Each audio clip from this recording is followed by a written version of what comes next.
ఒక 100 మందిలో 15 మందికి ఉండేటువంటి కామన్ ప్రాబ్లమ్ అన్నమాట ఇది. So, thyroid. చాలా మంది సఫర్ అవుతూ ఉన్నారు. సో, అసలు ఈ థైరాయిడ్ ఎలా వస్తుంది? ఇది గూడా ఎన్ని రకాలుగా ఉంటుంది? దీనికి ట్రీట్మెంట్ మెయిన్‌గా హోమియోపతిలో ఎలాంటి ట్రీట్మెంట్ ఉంటుంది? దాని గురించి డీటెయిల్స్ తెలియజేయడానికి మనతో పాటు హోమియోకేర్ ఇంటర్నేషనల్ డాక్టర్ అర్చన గారున్నారు. Hello doctor. Hello. Archana garu, ఇప్పుడు మనం చూసుకున్నట్టయితే నేను చెప్పినట్టు నిజంగా మా ఫ్రెండ్స్ నాకు తెలిసిన వాళ్ళకి చాలా మందికి థైరాయిడ్ ఉంది అసలు. సో కొంతమంది హైపర్ థైరాయిడ్, హైపోరిజం థైరాయిడ్ సంథింగ్ ఇట్లా డిఫరెంట్ గా చెప్తుంటారు. సో అసలు ఈ థైరాయిడ్ ఎన్ని టైప్స్ ఉందండి? ఎందుకు వస్తుందంటారు అసలు? థైరాయిడ్ అనేది మనకి రెగ్యులర్గా ఈ థైరాయిడ్ గ్లాండ్కి సంబంధించిన డిసీజెస్ టైప్స్ తీసుకుంటే మనం డే టు డే లైఫ్లో బాగా వినేది హైపోథైరాయిడిజం. అది బాగా common variety. And next variety could be hyper thyroidism. ఈ తర్వాత మనకి గాయిటర్ అని ఉంటుంది, తర్వాత థైరాయిడ్ నాడ్యూల్స్ అనేది ఉంటుంది. ఇంకా బాగా రేర్గా వినిపించేది థైరాయిడ్ క్యాన్సర్. సో అందులో ఏంటంటే చాలా రేర్, అంటే అవుట్ ఆఫ్ మనకి 100లో 0.01% ఆఫ్ గెటింగ్ క్యాన్సర్స్. అది నాడ్యూల్స్ ఎక్కువగా ఉండి వాళ్ళకి క్యాన్సర్ హిస్టరీ ఉంటే ఫ్యామిలీలో it could be turn out into carcinomatic conditions. Otherwise maximum nodule దగ్గర ఆగిపోతుంది. సో ఈ 4 టైప్స్ అనేది మనం కామన్గా చూస్తూ ఉంటాం. వెరాస్ మనకి ఎక్కువగా వినిపించే ఈ హైపోథైరాయిడిజం చాలా మంది, అంటే ఇర్రెస్పెక్టివ్ ఆఫ్ ద ఏజ్, అంటే చిన్నపిల్లల నుంచి మనకి ఈవెన్ 40, 50, 60 ఇయర్స్ వరకు కూడా ఎక్కువగా మనకి ఫీమేల్స్లో కనిపిస్తూ ఉంటుంది. అలానే మేల్స్లో ఉండదని కాదు, బట్ వెన్ ప్రొపోర్షనేట్గా తీసుకుంటే females will effect more when compare to the men. So దీనిలో హైపోథైరాయిడిజం అని ఎట్లా గుర్తిస్తాం అంటే ఎలాంటి సిమ్టమ్స్ ఉంటాయి అంటే, ఫస్ట్ బేసిక్గా వచ్చేది వీళ్ళకి వెయిట్ గెయిన్ అనేది బాగా ఉంటూ ఉంటుంది. తర్వాత దానివల్ల వాళ్ళకి హార్మోనల్ ఇష్యూస్ రావటం, లైక్ ఆడవాళ్ళు వాళ్ళు కూడా వెయిట్ పెరిగిపోతారు. ఈవెన్ ఇప్పుడు మా దగ్గరికి కూడా చిన్న పిల్లలకి ఎందుకు ఇంగ్లీష్ మెడిసిన్స్ అని డైరెక్ట్గా హోమియోకి చాలా మంది వస్తున్నారు, లైఫ్ టైం వాడాల్సిన అవసరం ఉండదు కదా అన్నట్టుగా. సో ఆ కండిషన్స్లో ఏంటంటే హార్మోనల్ ఇష్యూస్ స్టార్ట్ అవుతాయి. ఇప్పుడు ఇఫ్ షీఈ్ నాట్ అటైన్డ్ మెనోపో అంటే మెనార్కి, అంటే తను ఫస్ట్ మెన్సెస్ రాలేదు, 5, 6, 7 ఇయర్స్ ఆఫ్ పాప ఉంది. సో అలాంటి వాళ్ళకి ఏంటంటే మనకి మెన్సెస్ రావడం కూడా డిలే అయిపోతుంది. అంటే యూజువల్గా ఒక హెల్దీ అమ్మాయి మనం మామూలుగా 13 to 15, 12 to 15 మధ్యలో ఫస్ట్ మెన్సెస్ వస్తూ ఉంటాయి.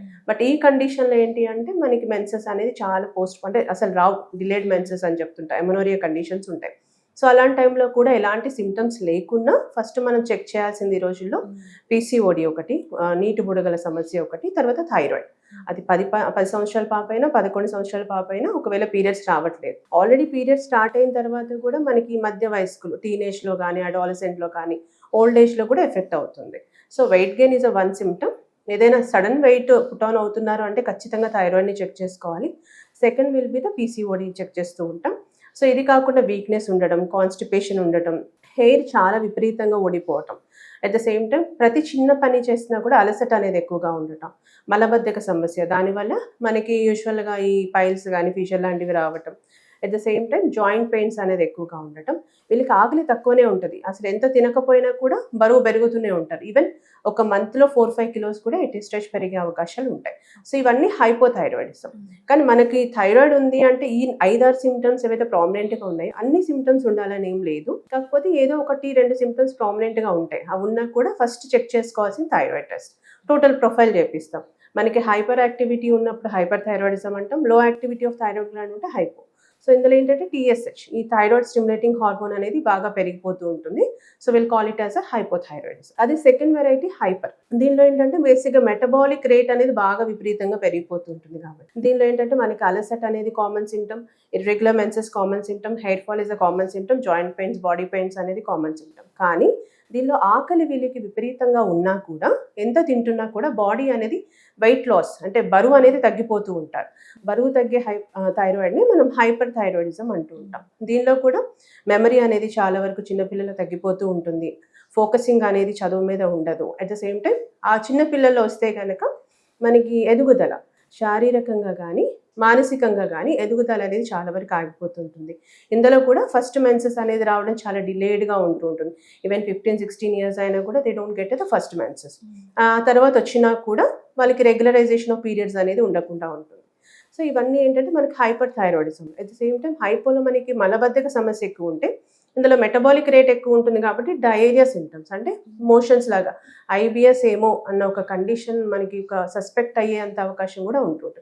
తిన్న వెంటనే they use to go with rush to the toilets, అంత లూజ్ మోషన్ ఎవ్రీడే లైక్ 3, 4, 5 కూడా వెళ్తూ ఉంటారు.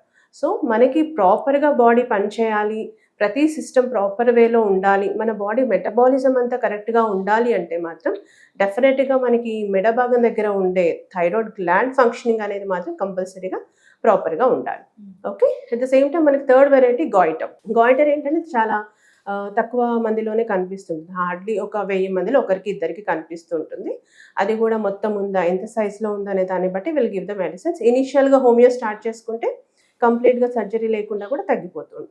అండ్ థైరాయిడ్ నాడ్యూల్ కూడా సేమ్ థింగ్. ఇది కూడా ఏంటంటే మనకి కుడివైపు అయినా రావచ్చు, లేకపోతే ఎడమ వైపు అయినా రావచ్చు. సైజుని బట్టి, డిపెండ్స్ ఆన్ సైజుని బట్టి మనకి ట్రీట్మెంట్ అవసరం పడుతుందా, లేదా ఖచ్చితంగా సర్జరీకి వెళ్ళాలా. కంపల్సరీగా నాడ్యూల్ ఉంది అంటే ప్రాపర్ ఇన్వెస్టిగేషన్ చేసిన తర్వాతనే మేము కేసు తీసుకోవడం జరుగుతుంది. అంటే సిటీ యూఎస్జీ నెక్ చేయిస్తాం, లేకపోతే సిటీ నెక్ చేయించి ఎఫ్ఎన్ఏసి టెస్ట్ చేపిస్తాం. ఎందుకంటే any nodule may turn out into the cancer కాబట్టి అది నార్మల్ ఉంది అంటే then will start with the treatment here. అలా ఈ 4 వెరైటీస్ ఎక్కువగా కనిపిస్తున్నాయి. బట్ మీరు అన్నట్టుగా ఇప్పుడు 100 మందిలో 10-15 మందికి ఎందుకు వస్తుందంటే sedentary habits. One thing is మనం తీసుకునే ఆహారం, శారీరక శ్రమ అనేది అస్సలు లేకపోవడం, అట్ ద సేమ్ టైం ఎక్కువసేపు ఈ సెంట్రలైజ్డ్ ఏసీలో కూర్చొని అస్సలు ఫిజికల్గా ఏమీ లేకుండా మానసిక ఒత్తిడి ఎక్కువగా ఉండటం, అండ్ ఫుడ్ ఫ్యాక్టర్స్, వాళ్ళ యొక్క హ్యాబిట్స్ని బట్టి కూడా జెనెటిక్ ఫ్యాక్టర్స్. అంటే ఇప్పుడు ఫర్ ఎగ్జాంపుల్ తీసుకుంటే వాళ్ళ మదర్కి ఉందనుకోండి, could be chances of getting it. అదే మనకి జస్టేషనల్ థైరాయిడ్స్ ఉంటాయి, ప్రెగ్నెన్సీలో వచ్చేవి చాలా వరకు పోతూ ఉంటాయి, కాకపోతే ఒక 10-15% కేసెస్ అలా ప్రొలాంగ్ అవుతూనే ఉంటాయి. సో అండ్ ఆడవాళ్ళలో వచ్చే హార్మోనల్ ఇష్యూస్ వల్ల కూడా will get the same things, thyroid కానీ పీసీఓడి లాంటి ఇష్యూస్ రావడం, లేకపోతే ఎక్కువ రోజులుగా ఎమనోరియా ఉన్నా కూడా at any point of time thyroid effect అయ్యే ఛాన్సెస్ ఉంటుంది. సో నేను పేషెంట్స్కి చెప్పేది ఏంటంటే డైరెక్ట్గా వేరే మెడిసిన్స్కి వెళ్ళకండి. ఇనీషియల్గానే మీకు T3, T4 లెవెల్స్లో ఫ్లక్చువేషన్స్ ఉన్నా, TSHలో ఫ్లక్చువేషన్స్ ఉన్నా, కమ్ టు హోమియో. అంటే హోమియో కేర్ అనే కాదు, ఎనీ హోమియో డాక్టర్ దగ్గరికి వెళ్ళండి. వెళ్తే మీకు ఖచ్చితంగా రివర్స్ అయ్యే ఛాన్సెస్, ఇనీషియల్ స్టేజ్లో మీరు హోమియో స్టార్ట్ చేస్తే ఉండే అవకాశాలు 80% ఉంటాయి. ఇంకా depends on other factors will be there. ఇప్పుడు పేషెంట్ 40-50 ఇయర్స్ ఉన్నారు, ఆల్రెడీ బీపీ షుగర్ ఉంది, వాళ్ళకి ఏం చేయలేము, కంప్లీట్గా రివర్స్ అవుతుందని చెప్పలేము. కాకపోతే ఇప్పుడు టీనేజ్ వాళ్ళు వచ్చారు, అడాలసెంట్లో వచ్చారు, వాళ్ళకి బీపీ షుగర్ ఏం లేదు, అదర్ ఫ్యాక్టర్స్ లేదు, ఆ కండిషన్ని బట్టి కంప్లీట్గా రివర్స్ అవుతుందా లేదా అనేది ముందుగానే పేషెంట్కి చెప్తారు. బట్ డెఫినెట్గా other systems it's a long term treatment, life time treatment. But whereas in homeo 2 to 3 years అలా వాడుకుంటే depends on condition, TSH, T3, T4 లెవెల్స్ని బట్టి will completely cure the case. Okay, మీ దగ్గరికి ఎక్కువగా మీరు ఇప్పుడు చెప్పిన లక్షణాలు బట్టి 4 వెరైటీస్ ఉన్నాయి, ఎక్కువగా ఎలాంటి కేసెస్ వస్తున్నాయి? హోమియో కేర్ ఇంటర్నేషనల్లో వాటికి ట్రీట్మెంట్ ఎట్లా ఉంటుంది? ఎక్కువగా అయితే హైపోథైరాయిడిజమ్స్ వస్తుంటాయి. సెకండ్ వెరైటీ విల్ బి హైపర్ థైరాయిడిజమే. గాయిటర్ ఎప్పుడో ఒకసారి, అంటే మనకి హార్డ్లీ ఒక 3 monthsకి 1-2 కేసెస్ తప్ప ఎక్కువగా ఏమీ రావు. సో ఈ మధ్య కాలంలో ఎక్కువగా హైపోథైరాయిడిజం కూడా చిన్న పిల్లల్లోనే చూస్తూ ఉన్నాం. ఈవెన్ 10, 11 years, 13 years ఫీమేల్స్లో ఎక్కువగా గమనిస్తున్నాం. మేల్స్లో కూడా వచ్చిన కండిషన్స్ ఉన్నాయి. సో మా దగ్గరికి వచ్చినప్పుడు డైరెక్ట్గా వస్తే మేము వేరే మెడిసిన్ స్టార్ట్ చేయమని ఏం చెప్పాము, మీరు డైట్ చేయండి, బాడీ వెయిట్ ఏమైనా ఎక్కువగా ఉంటే ఎక్సర్సైజ్ చేసి కొంచెం కంట్రోల్ చేసుకోండి.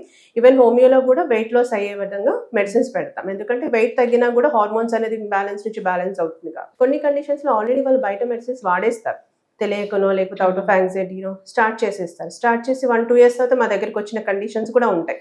అలాంటి వాటిలో ఇమీడియట్గా మెడిసిన్ అనేది ఇన్ని రోజులుగా అలవాటు పడ్డది కాబట్టి ఒకేసారి ఆపేస్తే మళ్ళీ ఇబ్బంది అవుతుంది. కాబట్టి within 2 months, 3 months depends on levels of TSH, T3, T4 మీ యొక్క కండిషన్ ఆఫ్ సిమ్టమ్స్ని బట్టి మేము టేపర్ చేస్తాం.